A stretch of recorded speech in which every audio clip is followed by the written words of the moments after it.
As usual, try to keep things pretty quick and to the point. I'm going to hit you with about 10 different things today. All of them I could probably spend an hour on each, so don't want to overwhelm you too much. So today we're going to go over just kind of about a half dozen tips that I've gotten a lot of questions about, and I just want to walk you guys through some things you should execute on your profile and the way you should do a few things. I think in the end it'll help.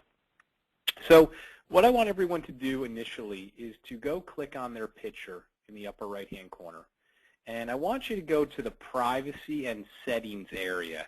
And it's funny, every time I try to walk somebody through going here, they say, I never go there. I don't even know it's there. Well, this is an important screen. It's pretty much the administrative aspect of your profile where you can control everything. So right off the bat, I want you to just kind of put your eyes over here where I have my highlighter. And there's kind of three different things you can sort through. You can click on these buttons, and when you click on these buttons, this area will change. For the time being, we want to just focus on the first one, which is the profile.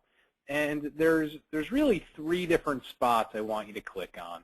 One, select what others see when your profile is viewed.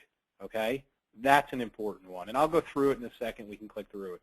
So I want you to click on that one. I want you to check out select who can see your connections. We'll go through that one in a second.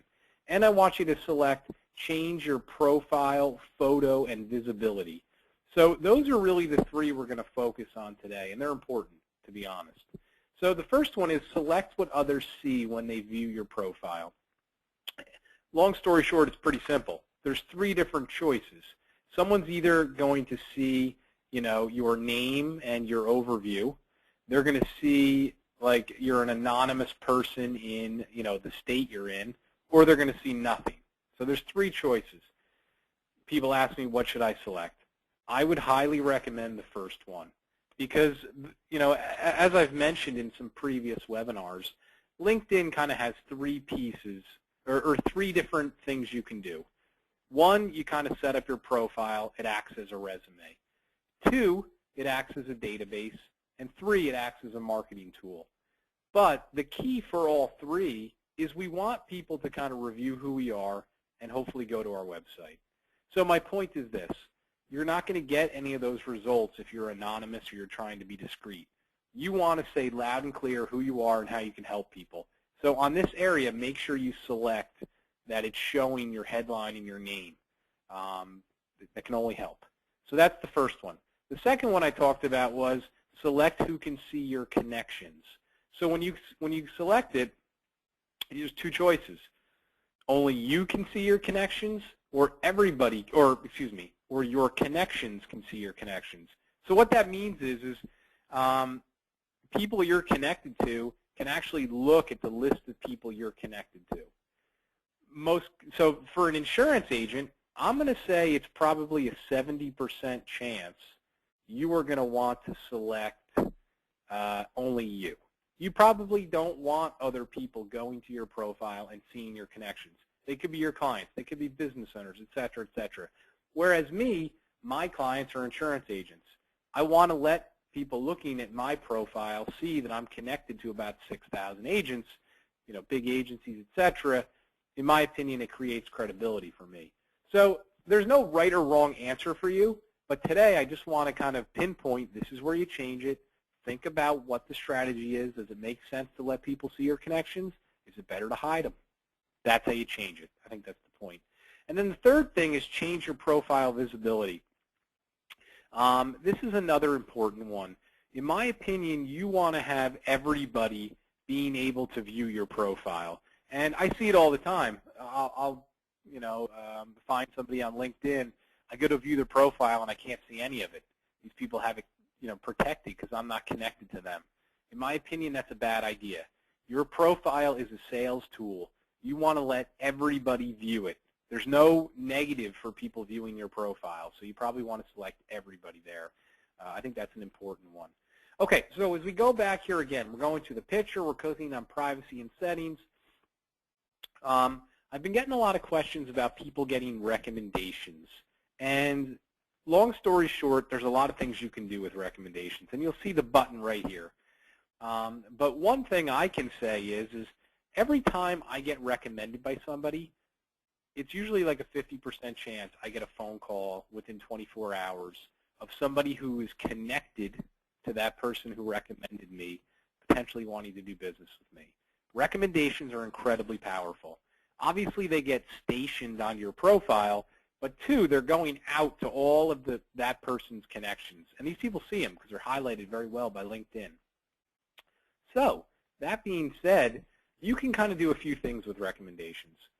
First, go to your picture, click on privacy and settings, click review, and then click manage your recommendations.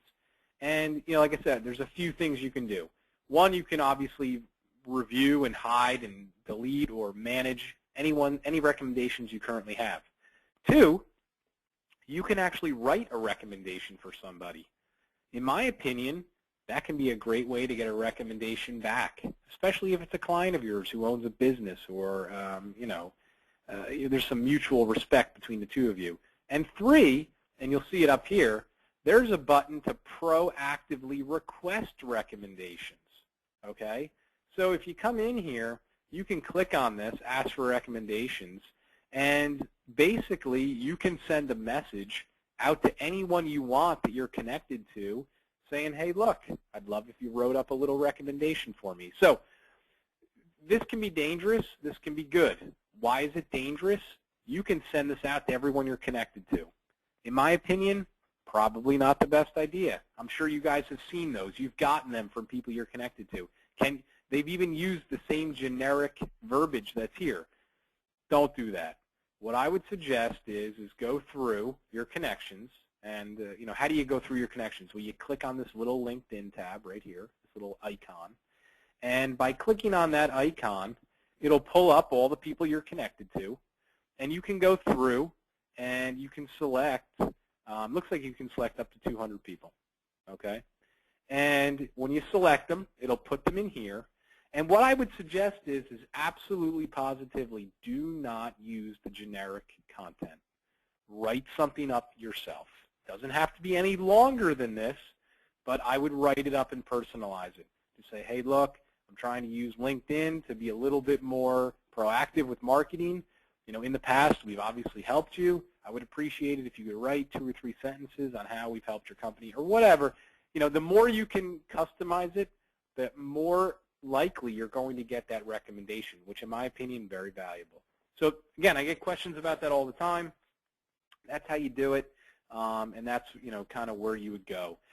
Next one is an interesting one. I got a question from a broker in Miami, real sharp guy, and he speaks Spanish, completely fluent in Spanish. And he said, is there any way I can create my profile in Spanish as well? So if you go to privacy and setting again, and I believe, where did I click? It's a little confusing. Okay, so click on change or add your email. Nope, wrong one, I'm sorry. Where was that? It's in a real strange place, and I found it the other day. I'm sorry, here it is. Edit your name, location, and industry.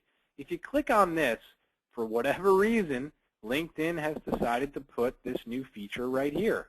And long story short, you can create a secondary profile in another language.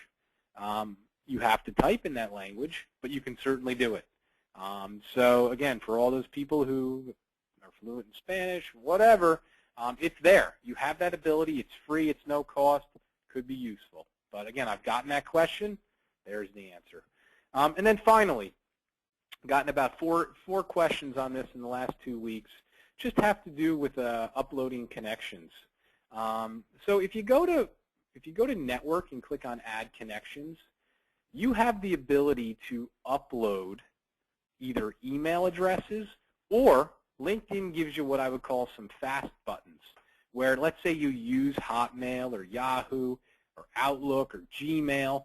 You can click on these buttons, log into those portals, and LinkedIn will automatically upload in your emails. So long story short, you have the ability to upload in your emails to try to get more connections. What I would suggest here, though, is you probably want to stay away from these hot buttons. I find that they work about 70% of the time.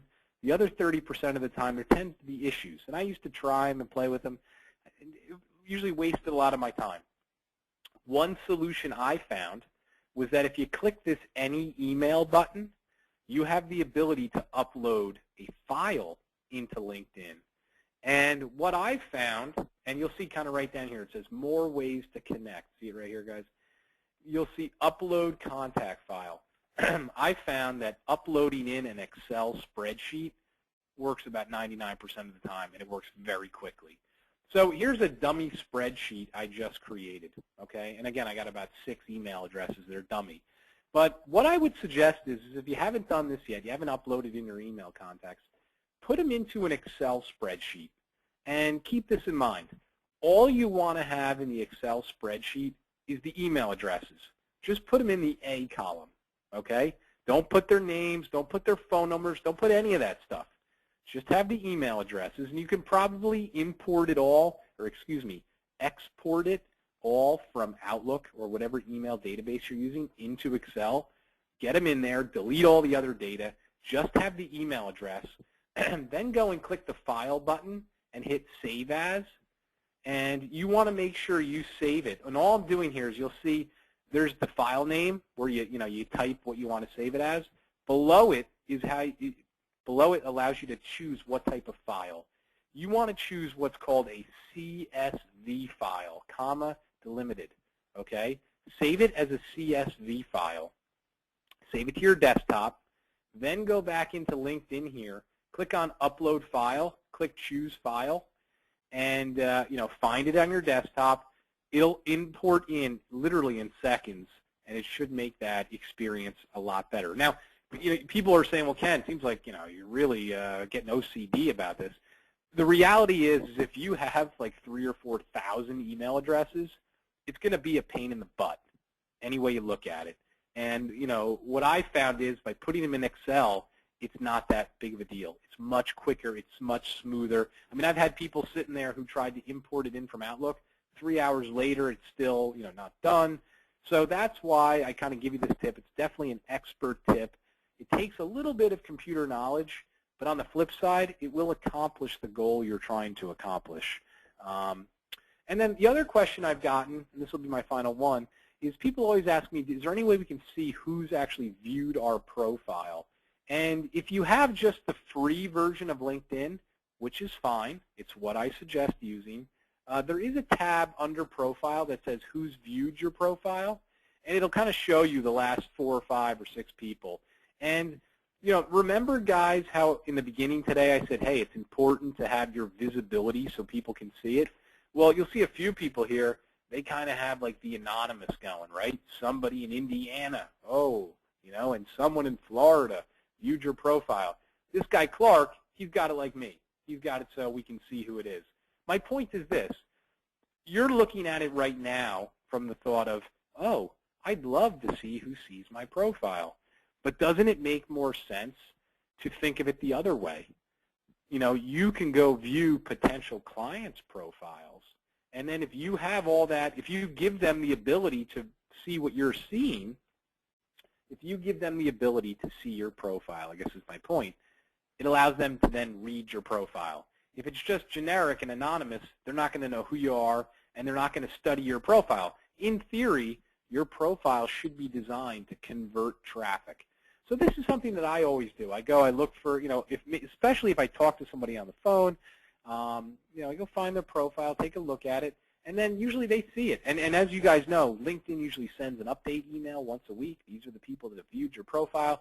I guess my point is there's a strategy to it. It can work, and it's just about having all these things set up correctly so it works for you. All right, guys.